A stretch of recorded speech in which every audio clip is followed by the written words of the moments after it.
Hi everyone, and welcome to another video from Class 47 Peter, and today we're going to be having a look at the Heljan Metropolitan Bo-Bo. Now this is a model that I've been meaning to get for quite a while now actually. In fact, when they first came out I did originally plan to get one of these, but I never did.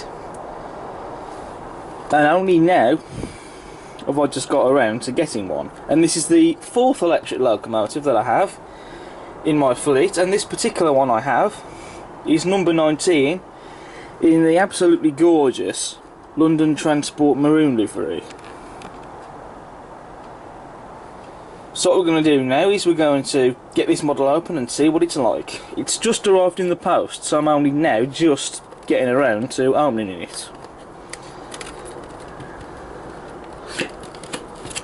So we'll open the box and we'll put the empty box to one side. You can see the model there in the plastic packaging.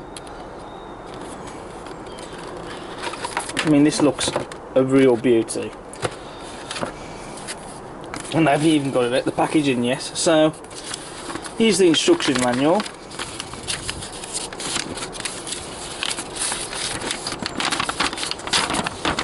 So on the back it gives you some history on the real locomotives and the ones that were named, basically all the locomotives that there was, and the prototype specification. Then inside it tells you how to remove the body, with this picture showing you how to do so, and the exploded diagram with the spares parts drawing there, as you can see. So I'll put that to one side, and I'll put that in my folder where I keep all my instruction manuals later on. Then the empty tray can be put to one side. Then we can remove the outer plastic sleeve of the packaging.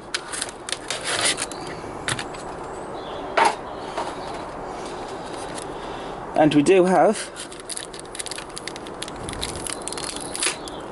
a little accessory bag, and there's no point doing a close-up of these because all we get are some couplings. So I'll put that to one side. Then we have these piece of polystyrene underneath it. That one just comes out, but the other one doesn't, so it must be glued into place.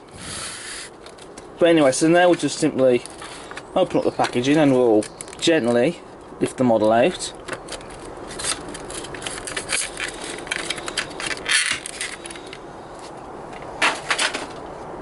Then we take away this cellophane sheet and we'll lift the model out of the sheet. Then we can throw that in the bin, and now we are left to have a look at the model in detail. So first of all, we're going to be talking about the weight of the model, and it is a very, very heavy model. There's a lot of weight in this, which is what we want, because all this weight is going to provide the traction, so this model can pull a train. Without the weight, she won't be able to pull anything.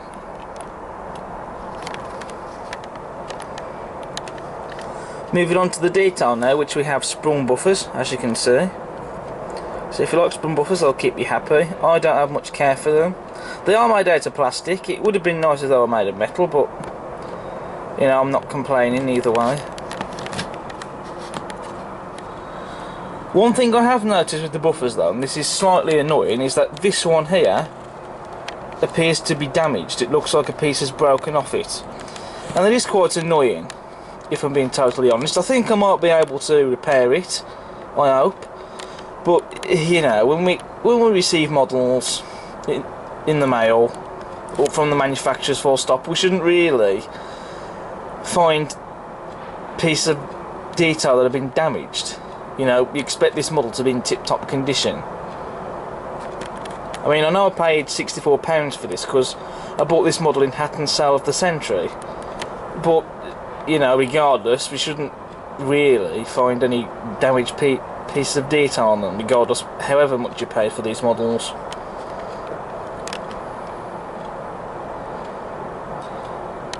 There's lots of rivets on the buffer beam though, and I do love that yellow line going around the buffer beam. We have a screw-link coupling fitted, as you can see, and that has been separately fitted as well as some air pipes there, which have also been separately fitted. We've also got some vacuum air pipes as well, just at the front of the loco. We also have these bits of detail here on the running board, which I'm pointing to now with this cocktail stick. I think there might be lamp irons, I'm not 100% certain on that. But regardless, that detail is there. Not the counter then, sorry about that. But regardless, they're there and they do look nice. And it adds to the detail as well. We have loads of rivets on the running board, as you can see.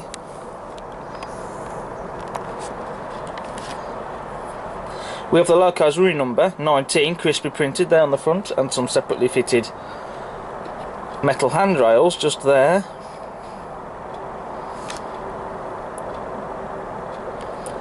And we also have the destination board with the destination Baker Street on the front.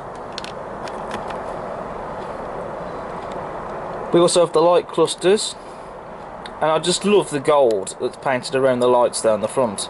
It really does look superb, and it makes them stand out as well. We have glazing in the cab roof and a separately fitted window wiper, only on the one because they only had one window wiper in real life.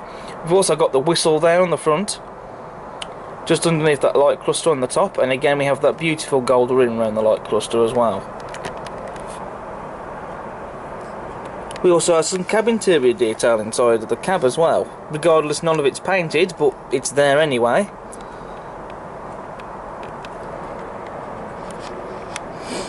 We have a separately fitted metal handrail running down alongside the body of the loco. We have some glazing in the doors and in the windows on the body side. There's also some glazing as well. We also have some grills on the body sides.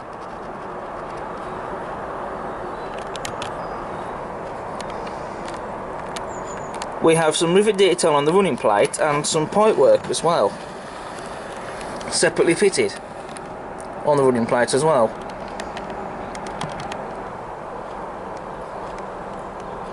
Moving on to the bogie detail now. We have the pickup shoes, rivet detail on the bogie frames, axle boxes and springs, as well as a footstep there under the cab door so the crew can climb up into the cab. We have some brake rodding under the bogies, and we have this little bit of detail here as well, which looks very nice. Moving on to the roof, it's not particularly exciting to look at, but there is some nice detail on the roof, as you can see, and it is painted in a nice shade of grey as well. Moving to the other end of the loco, we have the destination Aylesbury in the destination board there. Again, glazing in the cab windows and a separately fitted window wiper, separately fitted metal handrails, light clusters with the gold rim around them, separately fitted vacuum pipes and air pipes, rivets on the buffer beam, another screw-link coupling on the buffer beam, and just like on the other end of the loco, plastic sprung buffers, although none of them are damaged on this end. And of course we also have the whistle on this end as well. Moving on to the livery application now, which is absolutely gorgeous. Very nice even coat of paint and no errors in the paint. Correct shade of maroon livery. And I just love the yellow lining on the body. It really does make this livery stand out and pop out at you. It just looks absolutely gorgeous. And I love the light grey roof as well on the loco. We also have the Metropolitan lettering, crisply printed there on the sides of the body. Correct style of font as well, and that looks really nice. And of course we have the two crests that are crisply printed on the sides of the body, and the detail on these looks really stunning. And moving on to the other side of the loco, the detail is the same, with no detail differences there, as per prototypical with the real locomotive. Okay, so slight update on that little bit of damage on the buffer on the one end, which I have now repaired. This might be a slight bodge, but I don't care otherwise. But what I've done is I took a bit of black card. I had it cut to size and shape. Then I cut another piece out to glue it behind that piece to reinforce it and strengthen it, and to give it the same thickness as this part of the buffer here. Then I simply glued it into place using this stuff, Yoo-Hoo Power, which it's a glue gel. Then just simply glued that on onto the bit where that damaged piece of buffer would have been, basically, and then just simply painted over it. It's not going to matter too much because this is the end I'm going to have the stock coupled to, but in hindsight we shouldn't really be having to repair damage on models, so we shouldn't even find bits of detailing that's got damage on it on a model. It could be much worse, but you know, it shouldn't happen anyway because we pay money for these models, so they should be in tip-top condition with no damage on them at all. So there is a bit of a shame, but I've sorted that problem now, so all is now good. Moving on to the running performance now, and as you can see, she's a smooth runner.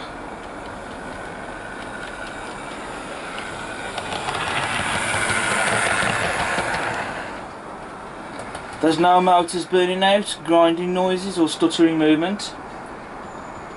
She runs exactly as she should, straight from the box.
We also do have working lights. All three of the light clusters on the front light up, as you can see.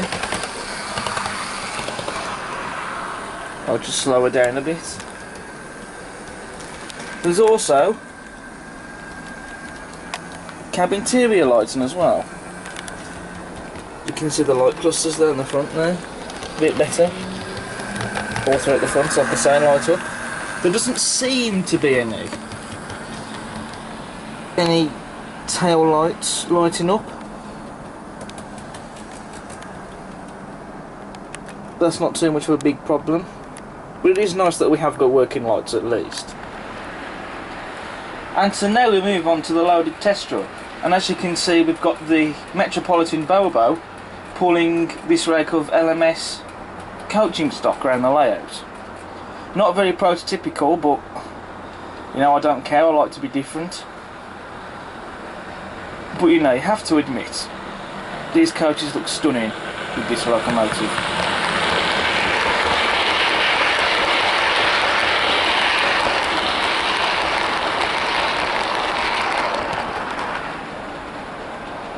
We have 6 coaches behind the loco, and as you can see here, she can handle these with ease.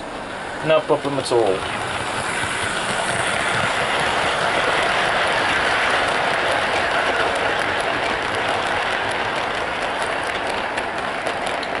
And this is why the weight is important in these models, because without all that weight, she wouldn't be able to pull this rake.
So overall then, the Heljan Metropolitan Bo-Bo Electric locomotive, it's a stunning model. I mean, the amount of detail this model has, its gorgeous livery, its superb performance.